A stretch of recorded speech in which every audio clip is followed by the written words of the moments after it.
Good afternoon बेटा। Good afternoon ma'am. ठीक है, आपका जो टॉपिक है वो मैं ऑलरेडी करवा चुकी हूँ, एक बार और आपका रिवीजन करवा रही हूँ। डिपॉजिटरी सिस्टम, ठीक है, ये आपका कैपिटल मार्केट का ही सब्जेक्ट है। फिर साइकोलॉजी की जो सब्जेक्ट्स हैं वो ह्यूमन बीइंग से रिलेटेड है और इट्स वेरी इजी टॉपिक्स, ठीक है। बहुत ही इजी टॉपिक्स हैं जिन्हें मैं आपको करवा दूंगी, आपको सारे के सारे नोट्स प्रोवाइड कर दूंगी। उसके बाद आप लोग स्टडी कर सकते हैं और एक्सप्लेन भी करूंगी, ठीक है। डिपॉजिटरी सिस्टम का मीन क्या होता है? डिपॉजिटरी सिस्टम का मीनिंग होता है जो डिजिटल मार्केटिंग होती है, ठीक है। डिजिटल मार्केटिंग मीन्स जो ऑनलाइन मार्केटिंग सिस्टम को फॉलो किया जाता है सिक्योरिटीज में। सिक्योरिटीज का मीनिंग क्या होता है? जो शेयर्स एंड डिबेंचर्स होते हैं, ठीक है, उनको सेल और परचेज करने के लिए, उनकी ट्रेडिंग करने के लिए डिपॉजिटरी सिस्टम का यूज किया जाता है, डिजिटल मार्केटिंग का यूज किया जाता है। एंड कौन सी मार्केटिंग का यूज किया जाता है? ई मार्केटिंग जिसे हम बोलते हैं, इलेक्ट्रॉनिक्स मार्केटिंग, या फिर आपकी जितने भी ई मार्केटिंग जो होती है उसके थ्रू क्या किया जाता है? डिजिटल मार्केटिंग के थ्रू शेयर्स एंड डिबेंचर्स की ट्रेडिंग की जाती है, ठीक है। ऑनलाइन ट्रांजेक्शन्स किए जाते हैं, ऑनलाइन शेयर्स डिबेंचर्स को सेल आउट किया जाता है, that is known as depository system. उसी को हम डिपॉजिटरी सिस्टम बोलते हैं। Meanings of depository systems are there.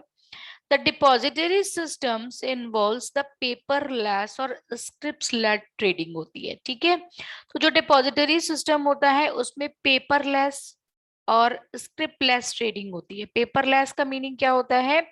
जिसमें पेपर वर्क नहीं होता है, ठीक है। इसमें ऑनलाइन वर्क होता है, ऑनलाइन ट्रेडिंग की जाती है शेयर्स डिबेंचर्स बॉन्ड की। मींस जो भी सिक्योरिटीज होती है मार्केट में उनकी ऑनलाइन ट्रेडिंग जब की जाती है उसी को हम डिपॉजिटरी सिस्टम बोलते हैं। Is it clear students? Any doubt depository system का? Ma'am yes. मैम स्क्रिप्टलेस का मतलब क्या होगा मैम? स्क्रिप्टलेस ट्रेडिंग और पेपरलेस ट्रेडिंग मतलब जिसकी कोई स्क्रिप्ट ना बनाई जाए, रिटर्न में कुछ भी नहीं है। Return in the okay sense ma'am. Paper work में कुछ नहीं है। और सारी चीजें जैसे आप जब शेयर्स परचेज करते हैं तो एक तरीके से आपको पेपर दिया जाता है। उस वो जो पेपर होता है उसमें मेंशन किया जाता है कि आपने इतने शेयर्स एक कंपनी के परचेज किए, ठीक है। और कितने अमाउंट के परचेज किए, कब ये रिवैल्यूएट होंगे, सारी चीजें मेंशन होती हैं डेट वाइज, ठीक है। तो एक तो वो हो गया कि फिजिकल पेपर वर्क के थ्रू आपको शेयर्स प्रोवाइड किए गए। एक शेयर्स होते हैं जिसमें क्या होता है, आप डायरेक्ट ऑनलाइन उसे परचेज करते हैं, ठीक है। ऑनलाइन आपके पास सारा प्रूफ रहता है और आपके पास हार्ड कॉपी नहीं होती है, उसकी ऑनलाइन कॉपीज होती हैं सारी की सारी, ठीक है। तो इसी को बोला जाता है जिसमें पेपर वर्क नहीं होता, कोई स्क्रिप्ट नहीं होती है। डायरेक्टली ऑनलाइन ट्रांजेक्शन्स के थ्रू आपके आपके शेयर्स आपके पास होते हैं, आपके डिबेंचर्स और बॉन्ड्स आपके पास होते हैं। उसी को बोला जाता है डिपॉजिटरी सिस्टम या फिर डिजिटल मार्केटिंग सिस्टम, ठीक है। जहां पे सारी सिक्योरिटीज को ट्रेड करने के लिए ऑनलाइन सिस्टम का यूज किया जाता है, ठीक है। Because the shares in a depository are handle in the form of electronic accounts, ठीक है। तो जो शेयर्स होते हैं उन्हें डिपॉजिट किया जाता है किस फॉर्म में? इलेक्ट्रॉनिक्स अकाउंट के फॉर्म में डिपॉजिट किया जाता है, ठीक है। That it is dematerialised form. The depository system eliminates the bad delivery. जो भी बैड डिलीवरी होती है, पेपर वर्क होते हैं। बैड डिलीवरी का क्या मीन होता है? जैसे फॉर एग्जाम्पल आपने 20,000 के शेयर्स परचेज किए, ठीक है, ऑनलाइन परचेज नहीं किए, आपने ऑफलाइन परचेज किए। उसमें आपको शेयर्स मिल गए, ठीक है, कंपनी की, किसी भी कंपनी के आपको शेयर्स अवेलेबल हो गए। और उन share, just wait for 2 minutes.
आपका डिपॉजिटरी सिस्टम में इलेक्ट्रॉनिक फॉर्म में होता है सारी चीजें, ठीक है।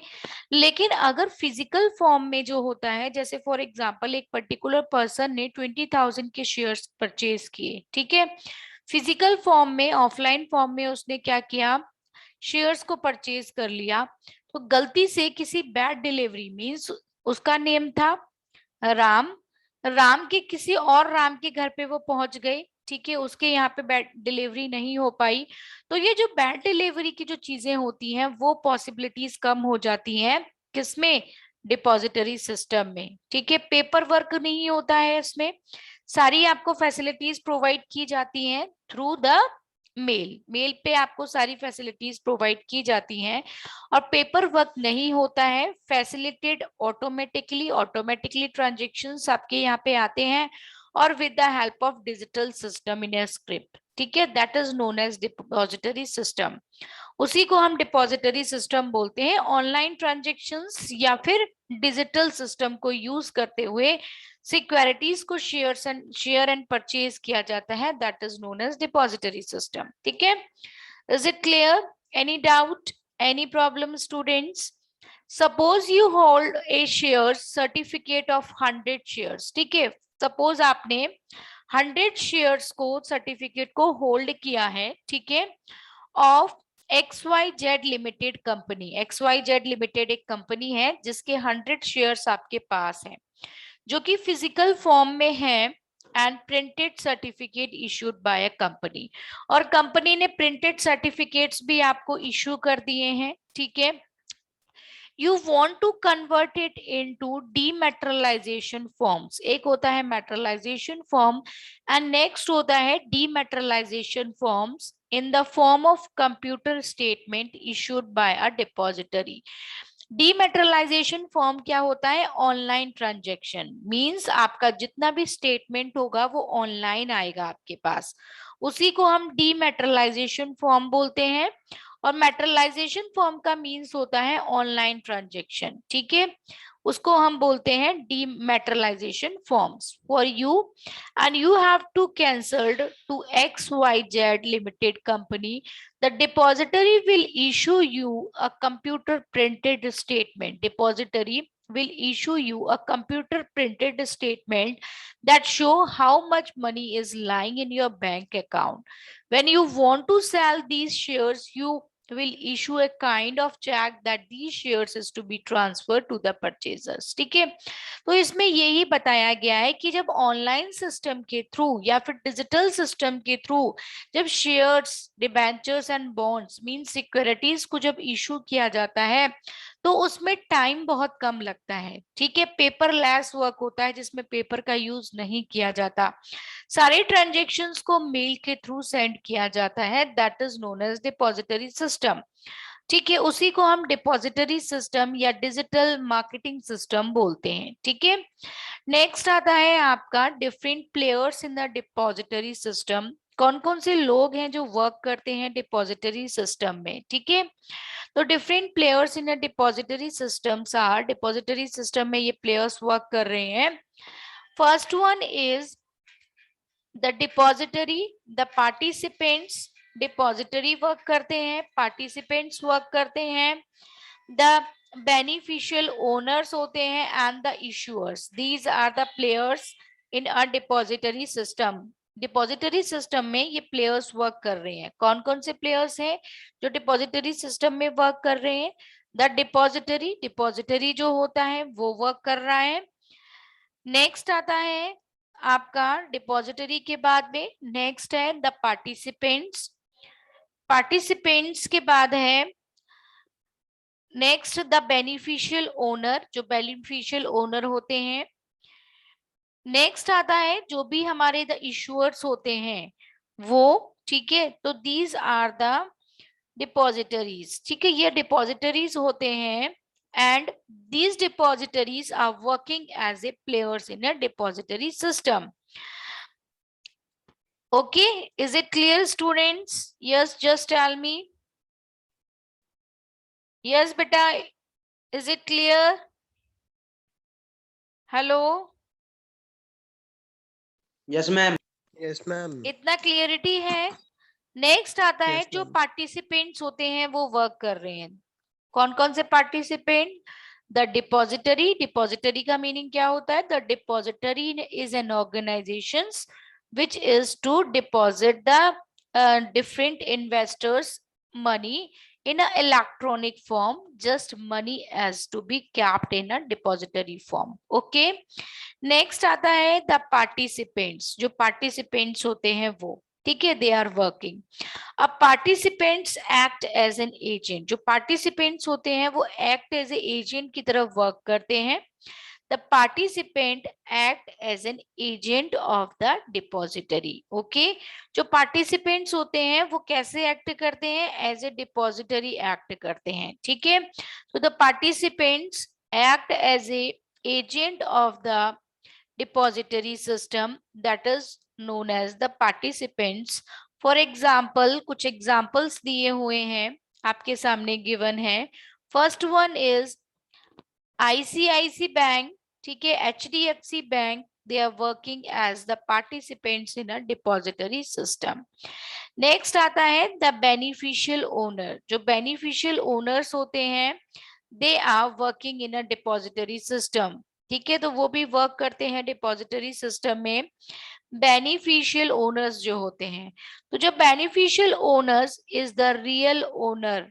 जो बेनिफिशियल ओनर होते हैं they are the real owner and have locked them with the depository in the form of book entries. जो beneficial owner होते हैं they are the real owner of the securities. वो एक तरीके से securities के real owner होते हैं and the depository in the form of book entries, और वो deposit करते हैं in the form of book entries के form में। next आता है the issuer। जो issuers होते हैं they are next the issuer is a company। issuer means होता है a company who has issued those securities, for example the XYZ limited company is the issuer for the share issues, ठीक है। तो जो XYZ company है is the issuer for the share issued. It is the issuer company that record the register of shareholders or debenture holders. Okay, the name of the registration owner of the securities are to be maintained, that is known as the issuer. Next आता है डीमेटेरियलाइजेशन। डीमेटेरियलाइजेशन का means क्या होता है? Depositories जो होती हैं, depositories in the form of different डीमेटेरियलाइजेशन securities. Dematerialization securities means they convert shared certificates from physical form to the statement form. Physical form से स्टेटमेंट फॉर्म में जब सिक्योरिटीज को कन्वर्ट किया जाता है that is known as dematerialisation form. उसी को डीमेटेरियलाइजेशन form बोलते हैं, ठीक है।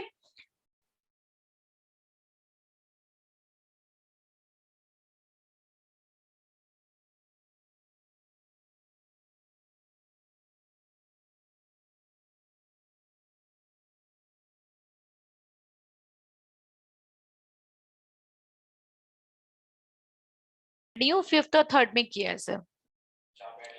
नहीं, हाँ ठीक है, ओके।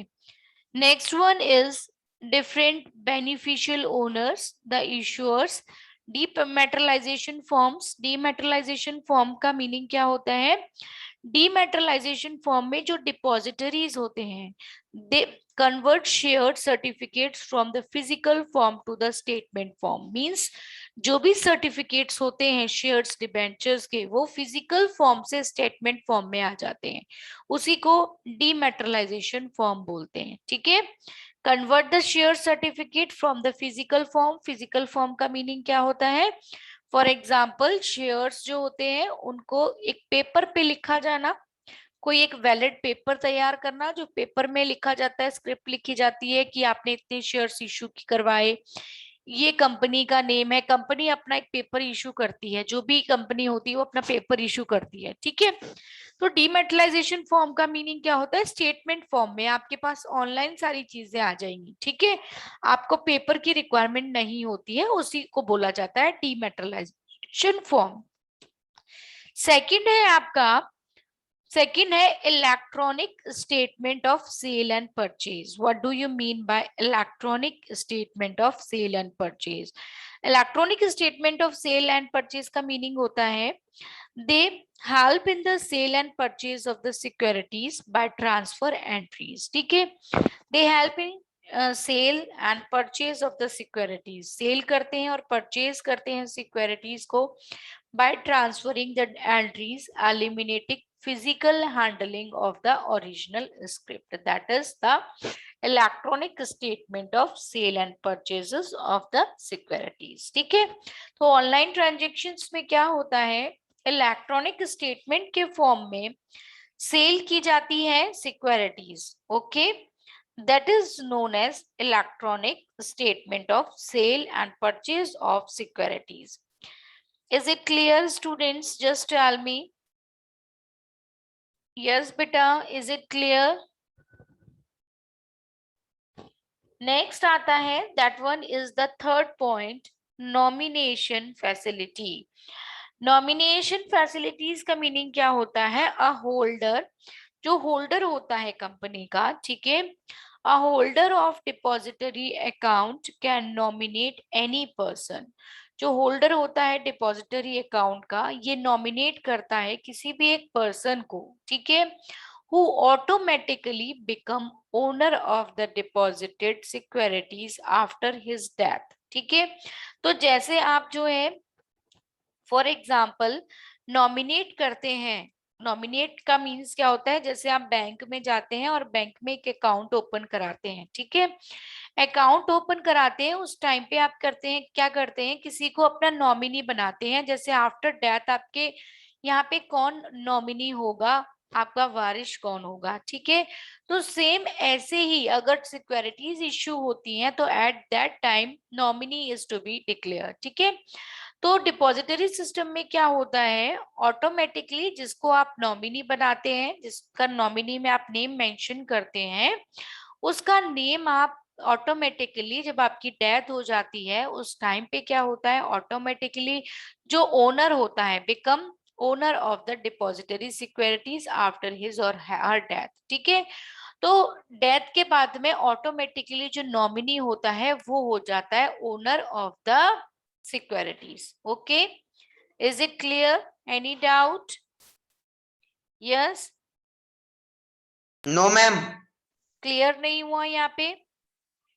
मैम क्लियर है मैम. हम्म, मैम एक बार मैम डीमैट अकाउंट के बारे में और बता देना मैम.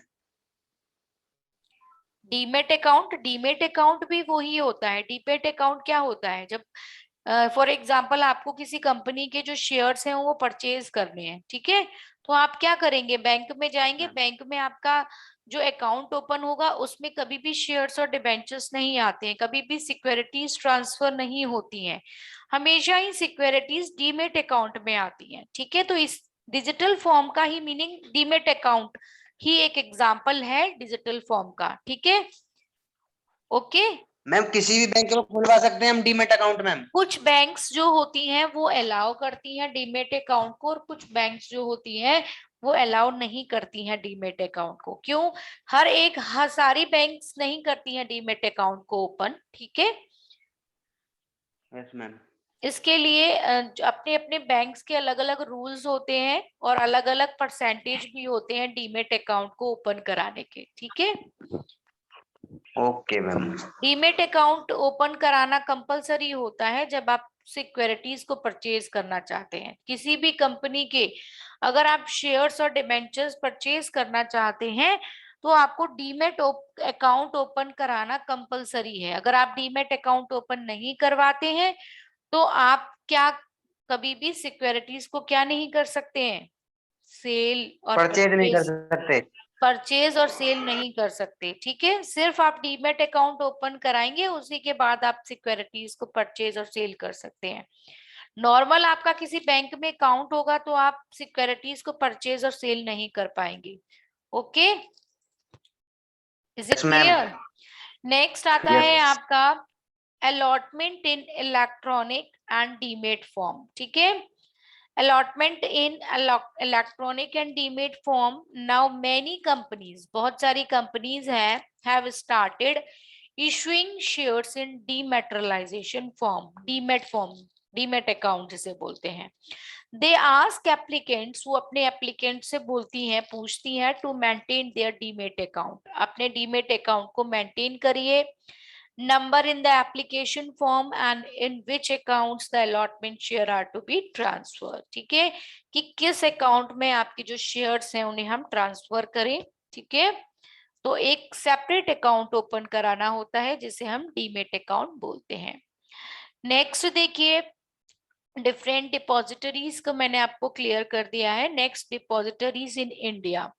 इंडिया कंट्री के अंदर कौन कौन से डिपॉजिटरी सिस्टम हैं जो कि इन सारे अकाउंट्स के से रिलेटेड वर्क करते हैं. All present there are 2 depositories in opening in India.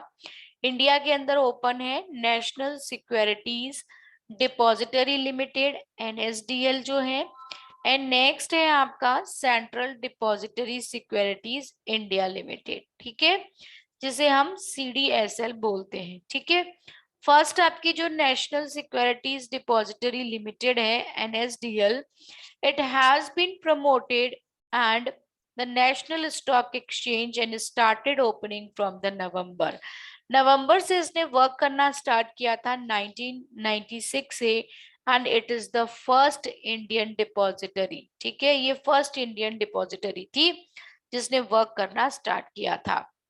Next है सेंट्रल डिपॉजिटरी सिक्योरिटीज. जो सेंट्रल डिपॉजिटरी सिक्योरिटीज हैं इंडिया कंट्री के अंदर, वो देखिए, it has been promoted by the Bombay stock exchange. ये प्रमोट की गई थी बॉम्बे स्टॉक एक्सचेंज के through in association with the bank of Baroda. Bank of Baroda के थ्रू, बैंक ऑफ इंडिया के through, bank of India and HDFC bank.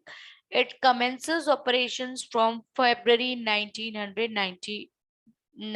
ठीक है, तो नेक्स्ट आता है आपका 2 डिपॉजिटरी सिस्टम्स जो कि इंडिया कंट्री के अंदर वर्क कर रहे हैं. नेक्स्ट आता है डीमेटरलाइजेशन फॉर्म या फिर डीमेट फॉर्म. ठीक है, तो डीमेटरलाइजेशन फॉर्म और डीमेट फॉर्म का सेम मीनिंग होता है. Dematerialisation means returning the original share certificates. जो ओरिजिनल शेयर सर्टिफिकेट्स होते हैं to the companies through a depositories and getting a certificate in the form of statement means जो भी online transactions होती हैं शेयर्स एंड डिबेंचर्स से related वो की जाती है. ठीक है, नेक्स्ट आता है आपका जो depositories and demat account and dematerialisation form में it is done at a request of the securities holders. For this the shareholders have to open a depository account. ठीक है, तो जो शेयर होल्डर्स होते हैं they are opening their own depository account, demat account. Okay, next आता है benefits of depositories. What are the benefits of the depository. ठीक है, डिपॉजिटरीज की कौन कौन से बेनिफिट्स होते हैं. What are the benefits of the depositories and dematerialisation. Okay, different benefits of depositories and dematerializations are there. First one is quick transfer. देखिए, जब ऑनलाइन ट्रांजेक्शन्स किए जाते हैं तो it is very quick, it is working quickly. For example, जब आप bank में पैसा जमा करते हैं, डिपॉजिट करते हैं मनी, और वहां से ही विड्रॉल करते हैं तो उसमें टाइम लगता है. ठीक है, लेकिन अगर जब भी आप बैंक का यूज करते हैं, ऑनलाइन ट्रांजेक्शन्स का यूज किया करते हैं, ऑनलाइन बैंकिंग का यूज करते हैं, तो इजीली आपका जो अमाउंट है, आपका जो पैसा है, it is to be quickly transfer, वो क्विकली ट्रांसफर हो जाता है. ठीक है, तो जो ऑनलाइन ट्रांजेक्शन्स होती हैं उसमें जो आपका पैसा होता है वो easily it is to be transfer from one place to another place, और बहुत जल्दी ट्रांसफर हो जाता है. तो इससे आपका टाइम जो है वो भी वेस्ट नहीं होता. Quick transfer of money is possible. Next आता है इंक्रीज्ड लिक्विडिटी. लिक्विडिटी को इंक्रीज करना means because the transfer time is reduce. Transfer का जो टाइम होता है वो कम हो जाता है to a minimum. That increasing the quickly delivery and payment are expected and it is to be increasing the liquidity of the particular amount. Okay, next आता है exemptions front stamp duty. Stamp duty को exempt करना, no stamp duty is required to be paid on transfer of the securities in depository mode. ठीक है, तो कोई भी stamp duty की रिक्वायरमेंट नहीं होती है उस टाइम पे जब आप ऑनलाइन ट्रांजेक्शन्स करते हैं। ठीक है, तो उस टाइम पे कोई भी स्टैम्प ड्यूटी की रिक्वायरमेंट नहीं होती है। नेक्स्ट आता है low transaction cost. Low transaction cost में क्या होता है, as compare to the existence of the securities in a physical form the transaction cost of transfer in dematerialisation form is much lower. ठीक है, तो जो ट्रांजेक्शन कॉस्ट होती है, ट्रांसफरेशन कॉस्ट जो होती है, it is must, मतलब it is to be lower as compared to the physical cost of the shares. Okay, cost कम क्यों लगती है, क्योंकि जितना भी टाइम ड्यूरेशन लगता है पोस्ट ऑफिस में, ठीक है, पेपर वर्क में, it is not to be used by the dematerialisation form and demat account. Quick allotment of rights और बोनस शेयर्स। ठीक है, तो राइट और बोनस शेयर्स जो होते हैं उन्हें क्विकली अलॉट किया जा सकता है। It is if the securities are in a demat form, the holder has a demat account in which any additional securities allotted him because of right or bonus issue can be easily transferred. Means quick allocation of right और bonus shares. ठीक है, तो quickly allotment किया जा सकता है right shares का और बोनस शेयर्स का। ठीक है, add to the foreign investors. जो फॉरेन इन्वेस्टर्स हैं उन्हें भी हम इनवाइट कर सकते हैं, they are working in that our country in a dematerialisation form. ठीक है, नेक्स्ट आता है script of periodic statement of holding.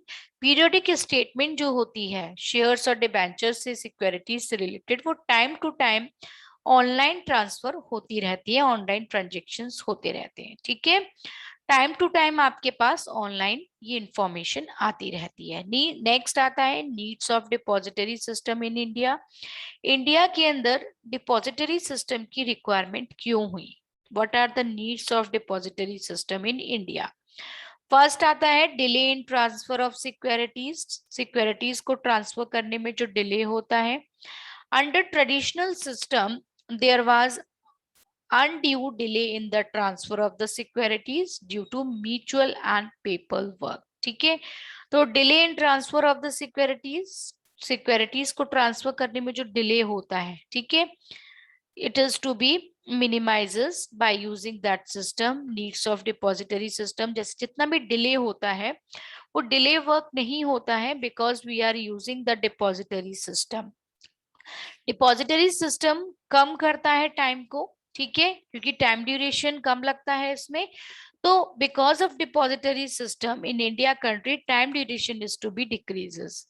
Next आता है large scale irregularities. Large scale irregularities का मीन्स क्या होता है कि large scale irregularities were found in the system when the securities scams of 1992 was be exposed। large scale irregularity means जो work होता है उसको रेगुलर करने के लिए डिजिटल फॉर्म या फिर डीमेट फॉर्म को यूज किया गया, किसमें, सिक्योरिटीज में। ठीक है, क्योंकि जो फिजिकल फॉर्म में सिक्योरिटीज इशू की जाती है तो उसमें इरेगुलरिटीज की प्रॉब्लम क्रिएट होती है। नेक्स्ट आता है increased volume of transactions in India. Economy was opened up to the global players and investors. Foreigners were allowed to participate in India and the market.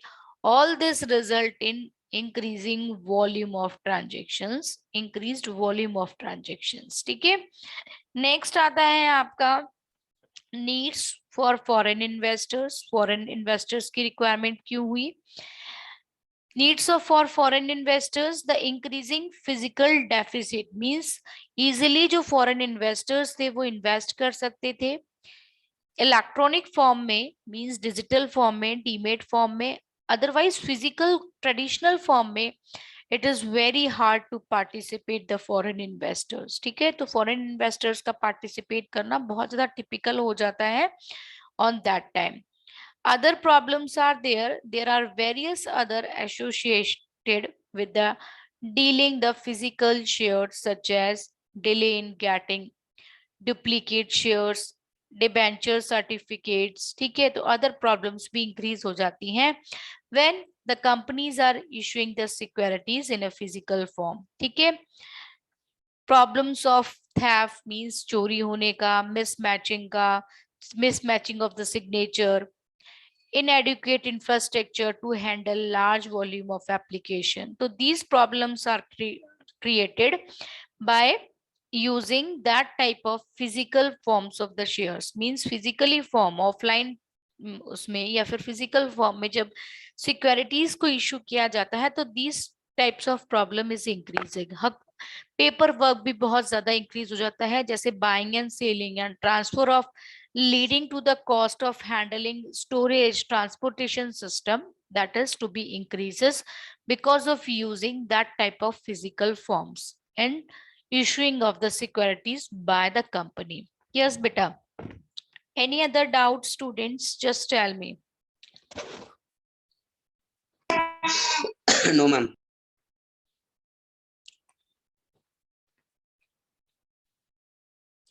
Clear है? Yes students,